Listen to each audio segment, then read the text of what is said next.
दोस्तों कहते हैं जो आप काम करोगे उसका रिवर्ट आपको ज़रूर मिलेगा, यानी कि जो आप बोओगे वो आपको काटना भी ज़रूर पड़ेगा। दिल्ली में अब यही हुआ। जो पत्रकार थे जिन्होंने पिछले 10-12 सालों से प्रदूषण पर शायद किसी एक पत्रकार ने 1-2 प्रोग्राम किए, वो भी सीजन में जब किसान पराली जलाते थे तब उनको टारगेट लेकर, लेकिन पूरे साल उन्होंने कोई इस पर ध्यान नहीं दिया, कोई उस पर डिबेट नहीं की, किसी से कोई सवाल नहीं पूछा सरकार के नुमाइंदे से। और आज सिचुएशन क्या हो गई है, उन पत्रकारों के परिवारों को भी वहाँ पर रहना पड़ रहा है और आज भी कोई उस वहाँ पर आवाज़ उठाने को तैयार नहीं है, क्योंकि वहाँ पर जो उनके मालिक हैं वो सब सरकार में शामिल हैं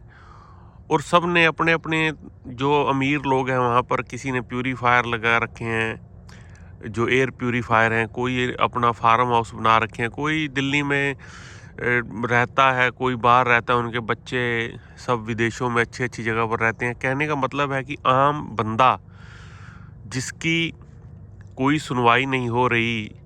अब जो पीछे एक जंतर मंतर पर उन्होंने धरना लगाया था, तो कैसे बच्चों को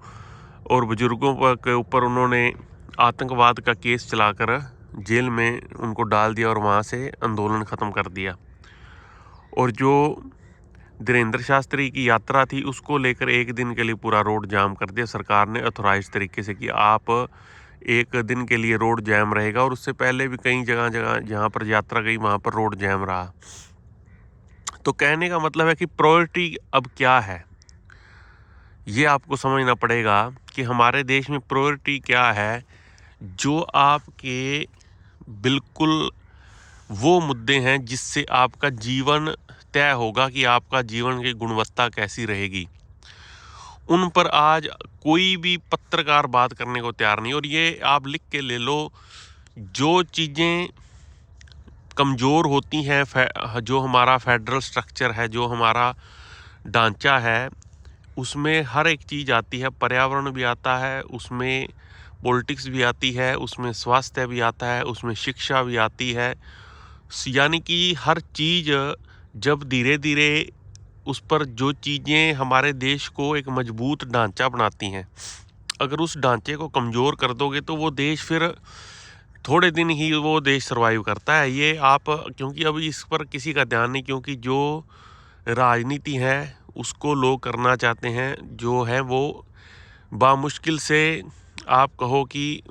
0.1% पूरे देश का, मतलब कि पूरे देश के जो 0.1 यानी कि मोटा मोटा आप लगा लीजिए, अगर जनसंख्या हमारी 150 करोड़ है तो 150 करोड़ में सिर्फ आप बामुश्किल से 1 लाख लोग मानिए कि जो इसमें इन्वॉल्व होते हैं, और वो 1 लाख लोग आपके पैसे पर ही और आपको ही तय कर रहे हैं कि क्या करना है क्या नहीं करना है। जो खबरें आपको लीपापोती करके दिखा दी भी ये ठीक है जी, ये ठीक है, क्योंकि उनको किसी ना किसी तरह से कुर्सी हासिल करनी है। और उसमें जो आम लोग साथ दे रहे हैं, जैसे अभी मैंने बात की पत्रकार, तो पत्रकार, अब कितने पत्रकार हैं जो अभी दिल्ली में आसपास रह रहे हैं,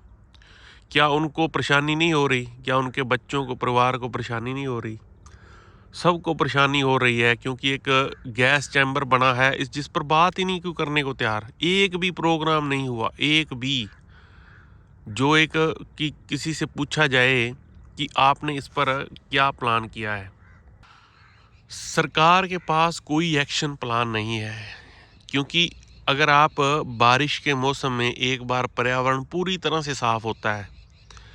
और उससे पहले अगर एक्शन प्लान तैयार हो कि जब एक बार चीज़ साफ हो गई,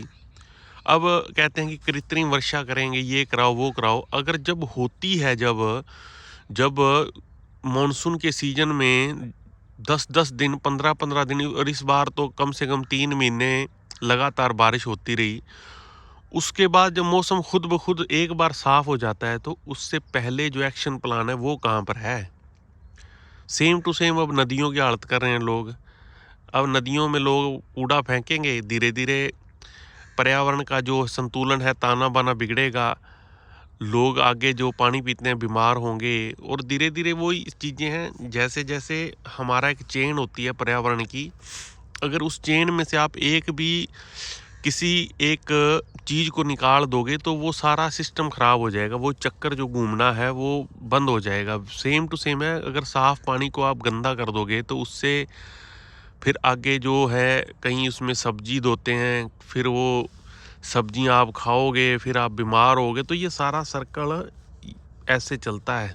अगर इसको आपने ख़राब कर दिया तो आज